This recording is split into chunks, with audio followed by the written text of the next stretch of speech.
El 8 de noviembre de 1973, Ed Kemper fue condenado a 8 cadenas perpetuas por asesinar a 8 mujeres, entre ellas su madre y su amiga. Aquí hay 10 asesinos en serie que sobrevivieron a las sentencias más largas. Número 10. Patricio David McKay. Los años 1970. Patrick mató a 2 viudas y a un sacerdote. También le dijo a la policía que mató a otras 8 personas, entre ellas una niñera y un menor. Pero luego retiró esa confesión. El 25 de diciembre de 1952, McKay nació y creció en un hogar abusivo donde su padre alcohólico lo golpeaba mucho. Como resultado, McKay se desempeña mal en la escuela, intimidaba a sus compañeros más jóvenes y frecuentemente tenía rabietas. Más tarde, un compañero de clase describe a McKay como un pequeño terrorista. Sería cruel con los animales, a menudo arrancando las alas de los pájaros. A una edad temprana, comenzó a cometer actos delictivos, incluidos incendios provocados y robos, y luego intentó matar a un niño más joven que él. Dijo que lo habría logrado si no lo hubieran restringido. A los 15 años, a McKay le diagnosticaron tendencias psicopáticas y fue ingresado en un hospital psiquiátrico. Fue puesto en libertad 4 años después y no se consideró ninguna amenaza para la sociedad. Pero no podrían estar más equivocados. En 1972, tras la liberación de McKay, las prósperas zonas londinenses de Chelsea y Knightsbridge se vieron envueltas por una ola de delitos menores, incluidos atracos, robos y arrebatos. Los ataques estaban dirigidos específicamente a mujeres de edad avanzada. El atacante no identificado se hizo amigo de estas mujeres y entró en sus casas antes de cometer esos crímenes. Más tarde se descubrió que McKay era responsable de estos crímenes y fueron ejecutados en el mismo momento que McKay usaría más tarde para asesinar a sus víctimas. 14 de febrero de 1974. Isabella Griffith, de 84 años, fue agredida físicamente, estrangulada y apuñalada en su casa de Chelsea por McKay. Sin embargo, la policía no pudo identificarlo como el autor y los atracos y pequeños hurtos continuaron en la zona. 13 meses después, la anciana Adele Price también fue asesinada en su casa de Chelsea por McKay, quien había entrado en esa propiedad pidiendo un vaso de agua. McKay luego mataría al padre Anthony Crean en un ataque frenético usando sus puños, un cuchillo y un hacha en el pueblo de Shorne, Kent, cerca de la casa de su propia madre. El cuerpo mutilado del sacerdote de 63 años quedó flotando en una bañera llena de agua con sangre. 2 días después, el psicópata fue arrestado después de que un oficial de policía investigador recordó un incidente ocurrido unos meses antes que involucra al joven McKay, que se había hecho amigo de un sacerdote, solo para irrumpir en su casa y robar un cheque por valor de 30 libras. Las huellas dactilares de McKay fueron tomadas en el momento de su arresto y coincidían con las de la escena del asesinato de Isabella Griffith y Adele Price. Cuando lo enfrentaron, confesó los 3 asesinatos, pero luego le dijo a la policía que había matado a 8 más desde 1973, muchos de ellos asesinatos sin resolver. Sin embargo, retiró las 8 confesiones antes de enfrentar el juicio. En 1975, McKay fue declarado culpable de 3 cargos de homicidio involuntario. Fue condenado a cadena perpetua con una pena mínima de 20 años. Ha estado tras las rejas durante 48 años y se le ha negado repetidamente la libertad condicional. En 2017 se le concedió permiso para trasladarlo a una prisión abierta con privilegios de libertad diurna. Y apenas en mayo pasado fue visto luciendo perilla, gafas y una gorra de béisbol. Además, parecía ser un par de pantalones de chándal proporcionados por la prisión mientras paseaba tranquilamente por la estación de autobuses del centro de la ciudad. Ahora McKay se hace llamar David Groves, y a juzgar por su aspecto, parece que podría haberse convertido en un hombre libre más temprano que tarde. Número 9. Elmer Wayne Henley. Dean Corll, uno de los asesinos en serie más brutales de Estados Unidos, se cruzó en su camino con Elmer Wayne Henley hijo. Pero en lugar de matar al joven de 15 años, Corll lo tomó bajo su protección. Ninguno de los dos sabía que aquel encuentro cambiaría sus vidas y acabaría con muchas otras. Henley creció en un hogar de violencia y abuso. Su padre lo atormentaba hasta que su madre huyó con los niños cuando él tenía alrededor de 14 años. Pero las cicatrices de su infancia permanecerán y él anhelaba una figura paterna. Creyó haber encontrado uno en Dean Corll, pero desafortunadamente esto lo llevaría por un camino oscuro y mortal. Henley conoció a Corll a través de otro adolescente cómplice del asesino en serie, pero no fue una reunión cualquiera. En realidad, Henley iba a ser vendido al asesino en serie. Sin embargo, Corll vio algo especial en Henley y le hizo una oferta. En lugar de matarlo, le dijo que le pagaría $200 por cada chico que pudiera traer y aún más si eran guapos. Tentado por el dinero, Henley accedió a ayudar. Encontró un chico que le gustaba a Corll y lo invitó a fumar marihuana, atrayéndolo al apartamento de Corll. Al día siguiente, a Henley le pagaron $200 como había prometido. Supuso que el niño había sido vendido a la organización de Dallas de la que Corll formaba parte. Pero más tarde descubrió que Corll lo había agredido sexualmente y asesinado. Enlil estaba horrorizada. Sin embargo, no le dijo a la policía y ni siquiera se detuvo. Ayudó a Corll a atraer y asesinar a varias víctimas más, incluidos algunos de sus amigos cercanos. El 25 de julio de 1973, Henley había ayudado a llevar a más de 24 niños a muertes horribles a manos de Dean Corll y él mismo. Henley dijo más tarde a los investigadores que o disfrutas lo que haces, cosa que hice yo, o te vuelves loco. Entonces, cuando hacía algo, lo disfrutaba y no me detenía más en ello después. Pero un día decidió poner fin a todo. El 8 de agosto de 1973, Henley llevó a sus amigos Tim Carley y Rhonda Williams a la casa de Corll para pasar una noche de diversión. Sin embargo, Corll tenía otro plan para él. Los cuatro se drogaban y, una vez que se desmayaban, Corll lo ataba y amordazaba. Luego arrastró a dos de las víctimas a su dormitorio y los ató a su tabla de tortura. Pero mientras se burlaba de Curley y Williams, Henley entró al dormitorio sosteniendo el arma de Corll. Algo en Henley se había roto esa noche. Le dijo a Corll que no podía dejar que siguiera matando a sus amigos y que tenía que parar. Luego le disparó a Corll una vez en la frente. Cuando eso no lo mató, Henley le disparó 5 veces más en la espalda y el hombro. Después de matar a Dean, Henley, junto con sus amigos, tomó el teléfono y marcó el 911, le dijo al operador que acababa de disparar y matar a Corll, y luego le dio la dirección de esa casa. En julio de 1974, Elmer Wayne Henley fue acusado de 6 cargos de asesinato, pero no fue acusado de matar a Corll. Como el tiroteo se consideró en defensa propia, fue condenado a 6 cadenas perpetuas consecutivas de 99 años cada una. Número 8. Larry Rains. El 5 de junio de 1964, la policía arrestó a Larry Rains, un autoestopista de 19 años que confesó haber matado a 5 personas en solo 2 meses. 1962. Él y un amigo robaban un coche y daban un paseo, pero pronto fueron atrapados por la policía. Larry estaba a punto de ir a la cárcel y se le dio la oportunidad de evitarla uniéndose al ejército. Así que aceptó, con la esperanza de empezar una nueva vida. En 1963, Larry atacó a un colega en estado de ebriedad, lo que provocó su despido del ejército y finalmente su regreso a Kalamazoo. 30 de mayo de 1964. Larry hizo autostop con Gary Albert Smoke, un maestro de escuela de Plymouth de 30 años que conducía por Kalamazoo. Larry sacó un arma y obligó a Smoke a entrar en el maletero, donde lo encerró. Mientras Larry seguía conduciendo, Smoke intentó escapar, pero Larry detuvo el auto, lo ató y le disparó 2 veces en la nuca. El 5 de junio de 1964. La policía arrestó a Larry frente a la casa de su amigo. No se resistió y luego confesó haber matado a Smoke en la comisaría.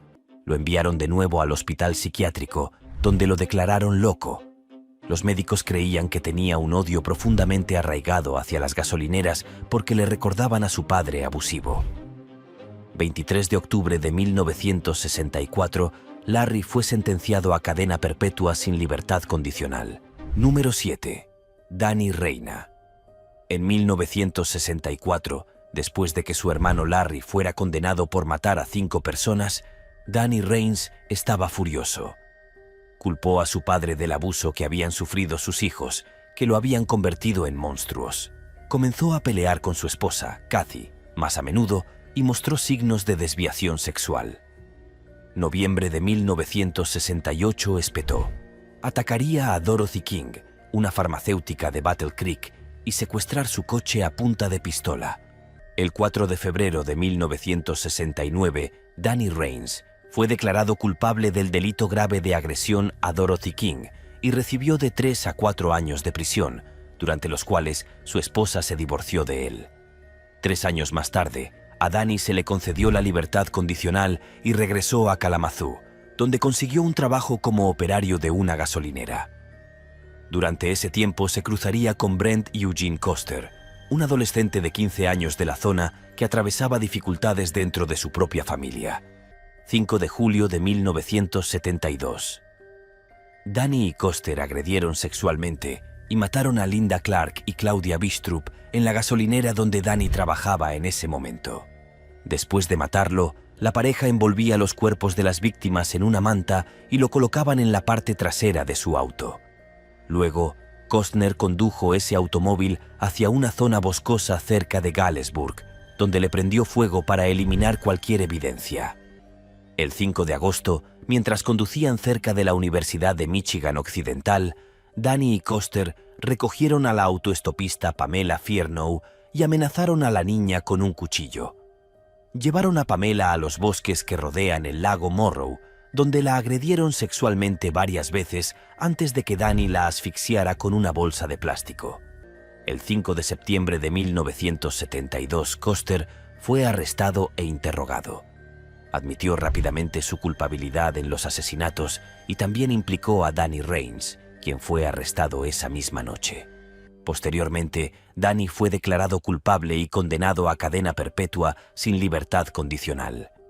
El 29 de enero de 2022, Danny Reins falleció por causas naturales en el centro correccional de Lakeland. Ahora bien, ¿qué pasó con su socio?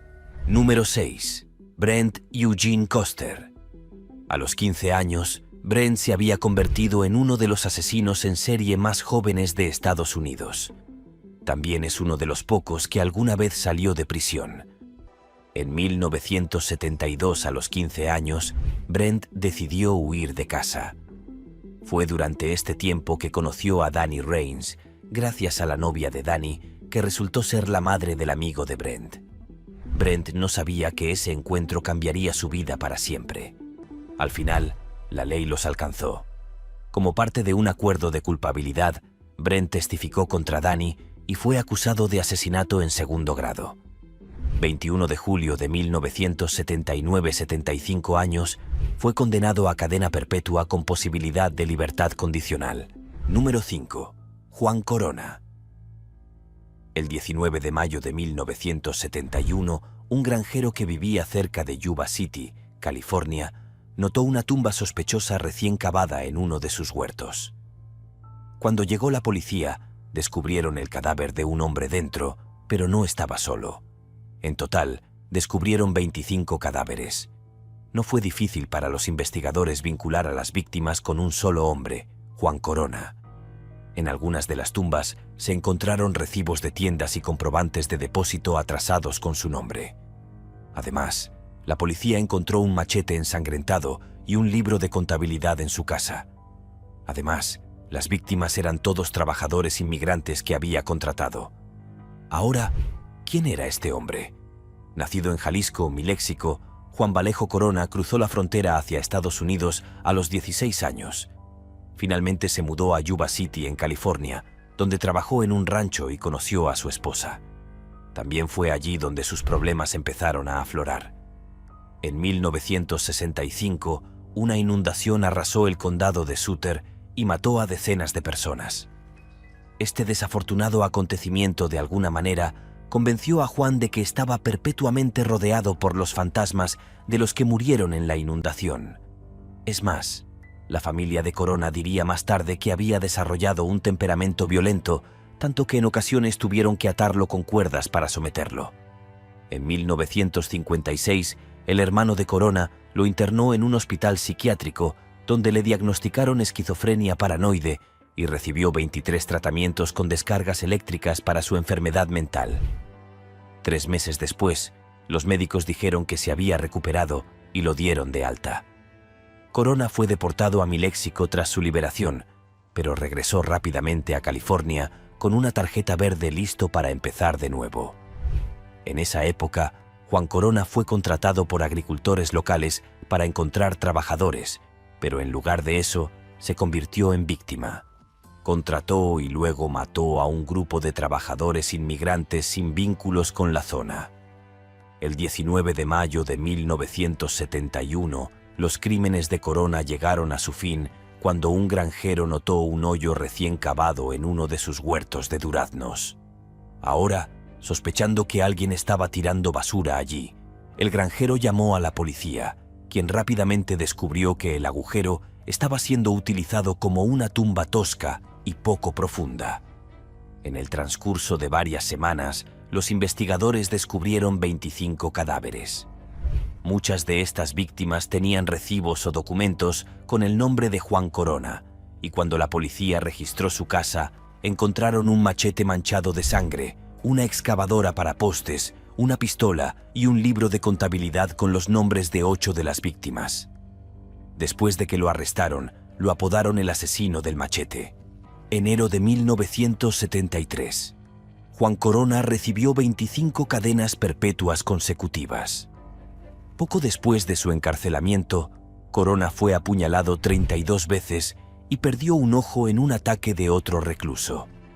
A pesar de todo, mantuvo su inocencia durante años, hasta que un día, de la nada, lo admitió todo. 5 de diciembre de 2011. Durante una audiencia de libertad condicional, admitió por primera vez sus delitos. Cuando se le preguntó si sabía por qué estaba en prisión, Corona simplemente respondió: «Bueno, a todos esos muertos los encierro». 25.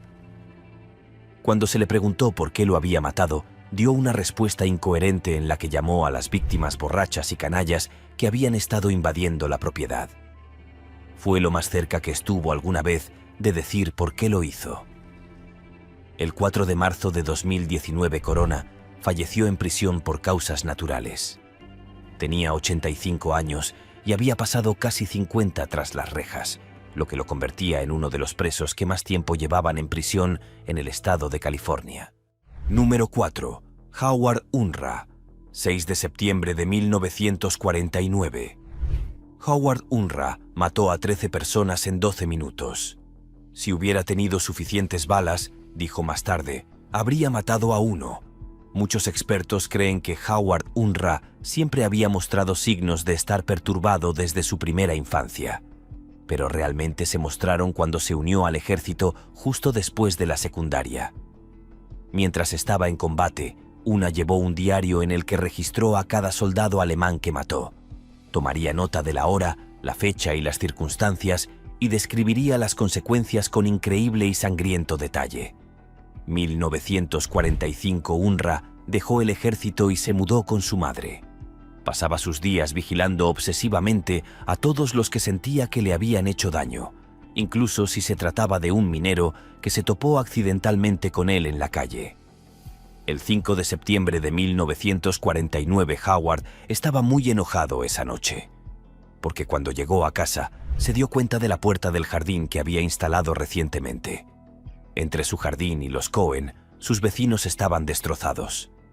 Para Unruh, que poco a poco se había ido desquiciando, esa fue la gota que colmó el vaso. Decidió hacer lo que había estado soñando para vengarse de todos aquellos que lo habían molestado. A la mañana siguiente, Howard salió de su casa armado con una Luger Po-8 alemana. El primero en su lista de asesinatos era un zapatero local llamado John Polarchik, a quien disparó y mató al instante. A continuación, caminó hasta la barbería local, donde el barbero, Clark Hoover, estaba cortando el pelo de un niño que estaba sentado encima de un viejo caballo de carrusel. Unruh disparó primero al niño y luego a Hoover. Después de eso, dirigió su atención a una taberna al otro lado de la calle, donde disparó múltiples tiros. Luego, Unruh se dirigió a la farmacia local, el lugar de trabajo de quizás sus objetivos más buscados, sus vecinos, Maurice Cohen y su esposa Rose. Mientras se dirigía a la farmacia, un transeúnte lo atropelló accidentalmente. Unruh le disparó sin pensarlo 2 veces. Los Cohen lo vieron venir, pero no fueron lo suficientemente rápidos. Rose había estado escondida en un armario y recibió varios disparos. La madre de Maurice, Minnie, que había estado intentando llamar a la policía, también recibió disparos. Finalmente, Unruh le disparó a Maurice, que había intentado escapar al tejado. Howard Unruh, sin embargo, no había terminado. Disparó a un transeúnte en un automóvil y luego se dio la vuelta y disparó contra otro automóvil, matando al conductor y a uno de los 2 pasajeros. Finalmente, se dirigió a la tienda Taylor en busca de sus 2 últimas víctimas.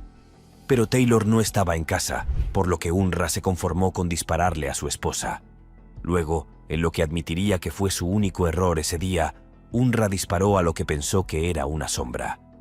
Pero resultó ser un niño jugando con un juguete. Al final de la caminata de la muerte, apenas 12 minutos de principio a fin, Howard Unruh había matado a 12 personas e herido a 4. Uno de los heridos moriría más tarde a causa de sus heridas, lo que elevaría el número de víctimas a 13 más tarde. Unruh se entregó a la policía. Con mucho gusto confesó todo y asumió toda la responsabilidad del tiroteo. «El asesinato es un pecado», le dijo, «y yo debería conseguir la silla ahora». Unruh nunca respondería realmente por ese pecado de la forma que consideraba apropiada. De hecho, Howard nunca fue juzgado por lo que pudo haber sido el primer tiroteo masivo moderno en la historia de Estados Unidos. En 2009, Howard murió en el Hospital Psiquiátrico de Trenton después de pasar allí más de 60 años, lo que lo convirtió en uno de los presos que más tiempo estuvieron en prisión en la historia de Estados Unidos. Según se informa, sus últimas palabras fueron: «Ida mataría a 1000 si tuviera suficientes balas». Número 3. Carlos Eduardo Robledo Puch. 1980, un asesino en serie, apodado el Ángel de la Muerte, pronunció una escalofriante amenaza de 10 palabras cuando lo encerraron de por vida y lo tildaron de psicópata. «Algún día saldré y los mataré a todos». Ahora bien, ¿quién era él y qué hizo? Carlos Puch mató a 11 personas en solo 11 meses, lo que lo convirtió en el asesino en serie más prolífico de Argentina. Según informes, tardaron tanto en atraparlo porque no encajaba en el perfil. Carlos era un joven atractivo, inteligente y de familia adinerada. Sin embargo, abandonó su vida privilegiada y se embarcó en una ola de asesinatos, lo que le valió el notorio título de Ángel de la Muerte por disparar a las víctimas mientras dormían. Mayo de 1971, Hoech cometió su primer asesinato. A los 19 años, él y su amigo de la infancia, Jorge Antonio Ibáñez, irrumpieron en una tienda que vendía piezas para Mercedes-Benz. Allí, encontraron a una pareja durmiendo con su hija recién nacida. Le disparó mortalmente al marido e hirió gravemente y agredió sexualmente a la esposa. Apenas unos días después, la pareja asaltó una discoteca y se llevó más de 2 millones de pesos en efectivo. Antes de huir, Carlos vio una puerta abierta a una habitación pequeña. Cuando se asomó al interior, vio a 2 guardias de seguridad durmiendo. Puch inmediatamente abrió fuego y los mató a ambos. 10 días después, los 2 entrarían en un supermercado, matando al vigilante de 61 años. Luego robó más de 5 millones de pesos y bebió una botella entera de whisky con Ibáñez en la escena del crimen como celebración por su éxito. 13 de junio de 1971, Puch e Ibáñez secuestraron a una mujer en una carretera de Buenos Aires. Después de conducir hasta una zona apartada, Ibáñez la agredió sexualmente y luego le ordenó que saliera del auto. Carlos le dijo que caminara sin mirar atrás y le disparó 5 veces, matándola en el acto. 10 días después, Hutch secuestró y asesinó a otra mujer exactamente del mismo estilo. 5 de agosto de 1971. Ibáñez murió en un accidente automovilístico. Muchos creyeron que Carlos, que salió ileso, había provocado deliberadamente ese accidente. Sin embargo, la muerte de Ibáñez no detuvo el ataque asesino de Puig. Ya tenía un segundo cómplice, Héctor Somoza, otro amigo de la infancia. Siguieron el mismo mes hasta que Puig cometió un grave error. 3 de febrero de 1972, accidentalmente disparó y mató a Somoza durante uno de sus allanamientos. Intentó ocultar su identidad quemando la cara de su compañero con un soplete, pero se olvidó de revisar los bolsillos de Somoza, que contenían su documento de identidad. 3 días después, la policía capturó a Puig y fue acusado. Poco después de cumplir 20 años, fue juzgado y condenado a cadena perpetua tras ser declarado culpable de 11 asesinatos, 17 robos, un intento de asesinato y varios delitos sexuales. Carlos Robleto Puig tiene ahora 70 años y ha pasado más de 50 años en prisión, lo que lo convierte en uno de los presos con más años de condena en Sudamérica. Puig había solicitado una revisión de su sentencia o ser ejecutado mediante inyección letal, pero ambas solicitudes fueron denegadas porque Argentina no tiene pena de muerte.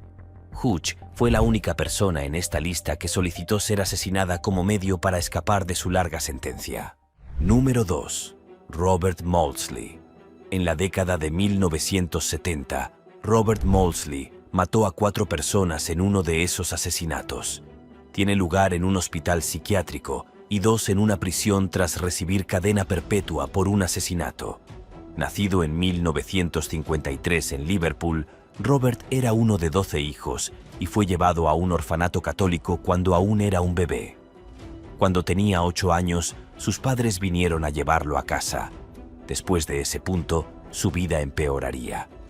Fue sometido a años de abuso violento y tan pronto como cumplió 16 años, Robert se escapó de casa. 1974.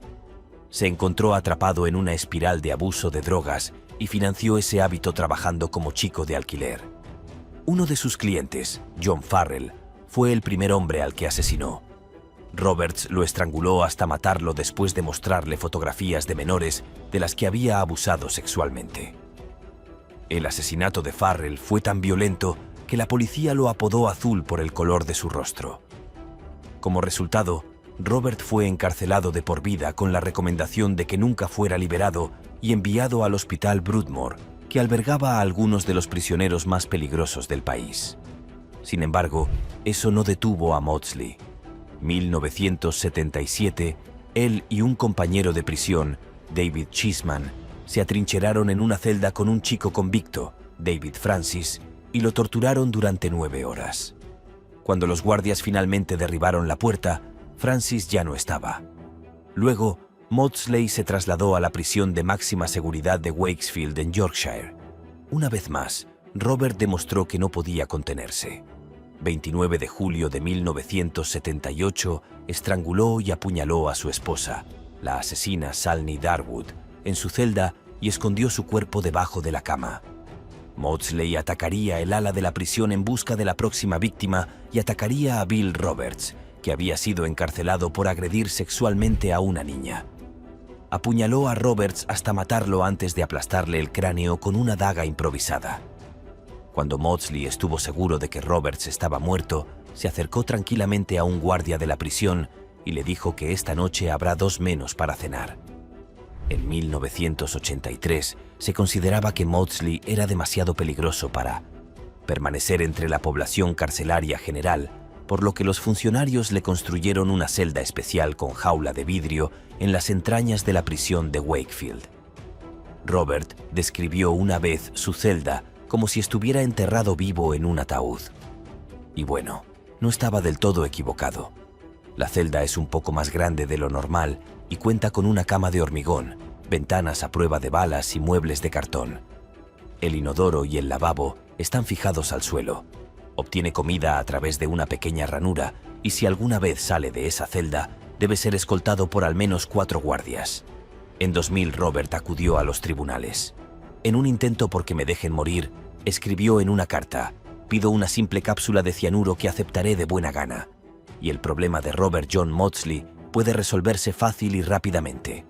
Ahora, obviamente, esa solicitud fue denegada y todavía se encuentra en régimen de aislamiento hasta el día de hoy.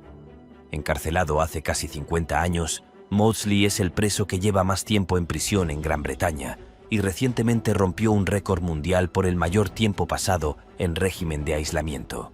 Número 1. Edmund Kemper. En los años 70, Edmund Kemper asesinó a 8 personas y se entregó a la policía porque estaba molesto porque lo perseguían después de su último asesinato, en el que las víctimas fueron su propia madre y su amiga íntima. 18 de diciembre de 1948. Nacido en Burbank, California, el futuro asesino en serie tuvo esta infancia turbulenta. Su madre, Clarnell, era una alcohólica con un trastorno límite de la personalidad. Ella constantemente lo menospreciaba e insultaba, aplastando esa autoestima diciéndole que ninguna mujer lo amaría jamás.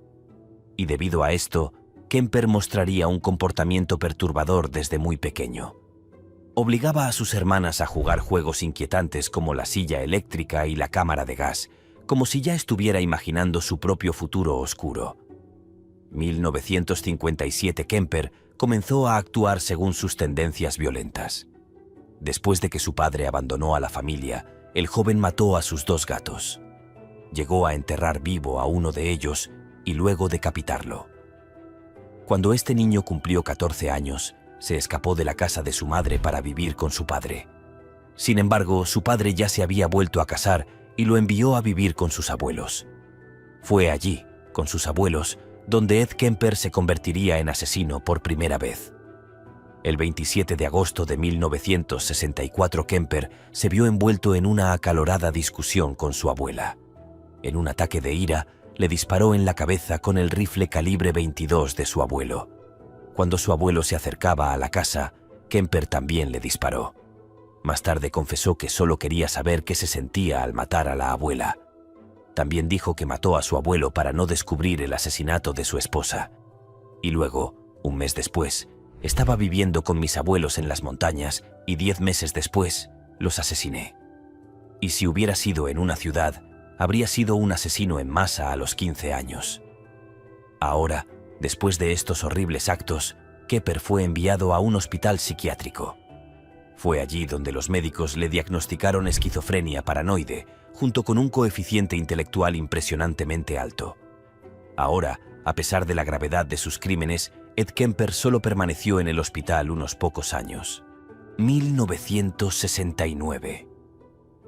En su cumpleaños número 21, finalmente fue liberado. Sin embargo, después de ser un hombre libre, Kemper no tardó mucho en ceder nuevamente a sus deseos asesinos. El 7 de mayo de 1972, Kemper recogió a 2 estudiantes del estado de Fresno cerca de Berkeley, California. Llevó a las mujeres a una zona boscosa cercana con la intención de agredirlas. Sin embargo, entró en pánico y terminó apuñalándolo y asfixiándolo. Esto marcó el comienzo de su ola de asesinatos en la que 8 mujeres fueron víctimas. 20 de abril de 1973. En su último acto, Kemper mató brutalmente a golpes a su madre con un martillo mientras dormía.